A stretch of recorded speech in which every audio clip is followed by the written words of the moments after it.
This 17 News at Noon podcast is brought to you by Clinica Sierra Vista. Welcome back to 17 News at Noon podcast, where we share your news on your schedule. And good afternoon, I'm Alex Fisher. This morning, a police officer in K-9 driving to a crime crashed into a car in central Bakersfield. The crash happened on Oak Street and California Avenue after 7:30 this morning.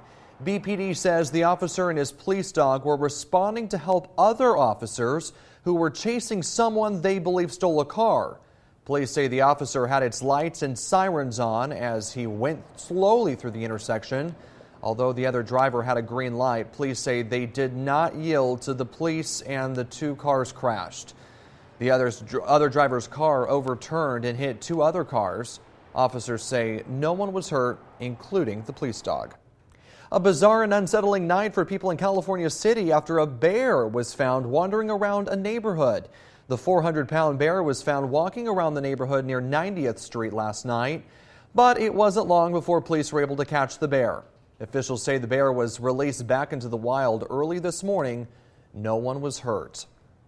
This morning, House Minority Leader and Bakersfield Congressman Kevin McCarthy rebuked a bipartisan commission to investigate the attack on the U.S. Capitol.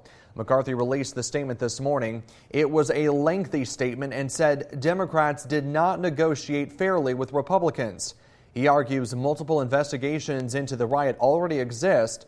He also says the commission ignores the political violence that has struck American cities, a Republican congressional baseball practice, and, most recently, the deadly attack on Capitol Police on April 2nd, 2021. Referring to the man who rammed his car into a Capitol security barricade and tried to attack officers with a knife. Meantime, you may see a new billboard around town that pokes fun at McCarthy. The sign has a cartoon picture of McCarthy and his name, along with the words McCoward and McColt. The sheriff's office says a mother was killed by her son before he killed himself. Jonathan Rawson and his mother, Beverly, were found dead inside their home on El Cajon Avenue in March. Shortly after their bodies were found, we spoke with Kenneth Rawson, the brother of Jonathan and the son of Beverly. He says Beverly was a woman of faith who loved her family and grandchildren. He also said Jonathan loved his nephews and his dogs. This morning, KCSO said Rawson stabbed and killed his mom and then stabbed and killed himself. Their causes of death were ruled as a homicide and suicide. We're learning the name of the man shot and killed in East Bakersfield last week. Sheriff's officials say Tyler Russell was shot and killed on Acacia Avenue near Greenlawn Cemetery. The 24-year-old was found dead just after 8:30 Thursday morning. KCSO has confirmed few details about the case, but neighbors tell us they heard gunshots in the area at the time. Today is the 21st day an alleged child killer has been on the loose since breaking out of jail. Tyrone Johnson and David Palms escaped from Lerdo Justice Facility May 5th. Both are accused of killing 3-year-old Major Sutton in 2017. Palms was captured a few hours after escaping, but Johnson is still on the loose. If you see Johnson, call 911, or you can keep your identity secret by calling KCSO at 861-3110. Now to an update on a story we first told you yesterday on 17 News at Noon. We're hearing from Sheriff Donny Youngblood after he says one of his former detention deputies had sex with multiple inmates. According to the sheriff's office, 21-year-old Brandon Michael Lawrence, a former deputy at the Lerdo facility, was arrested for allegedly having sex with 4 inmates. Back in February, an inmate reported that Lawrence and her cellmate were having sex in the facility. After reviewing evidence, KCSO says they placed Lawrence on administrative leave on February 5th, and he handed in his badge in April. Sheriff Donny Youngblood says this incident is not reflective on his detention officers as a whole, and inmates should be able to feel safe. They're as safe as they could possibly be. We have cameras that helped us get to the bottom of this. We trust our employees are going to do the right thing, and 99.9% of the time they do. We hire from the human race, and sometimes they do stupid things and pay a huge price.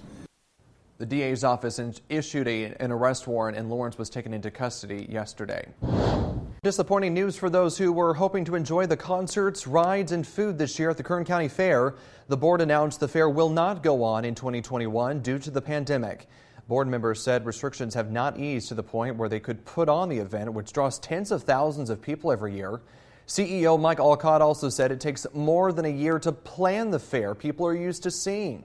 Last month, the board announced the livestock show would go on, but festivities like concerts, rides, and of course the food will not happen. The board said a 4-day festival could possibly be held in the fall, depending on state and county regulations at that time. The fair board said the plan is to bring the fair back next year. California's MidState Fair will go on as planned this summer. The fairs at the Paso Robles Event Center will happen July 21st through August 1st. Organizers say you can expect everything you'd want from a fair: animals, live performances, carnival rides, exhibits, and the food. But COVID-19 safety protocols will be in place. And our neighbors to the north are also going through with their fair this year. The big Fresno Faire is happening October 6th through the 17th. In an announcement posted to social media, organizers say the fair will have modifications in place and final details are still being worked out. The 4th of July is slowly approaching, but that does not stop some residents from setting off fireworks year-round. The Kern County Fire Department has launched a section on their website that allows the community to report illegal fireworks in their area. The online tip form is available 24 hours a day. Just visit kerncountyfire.org.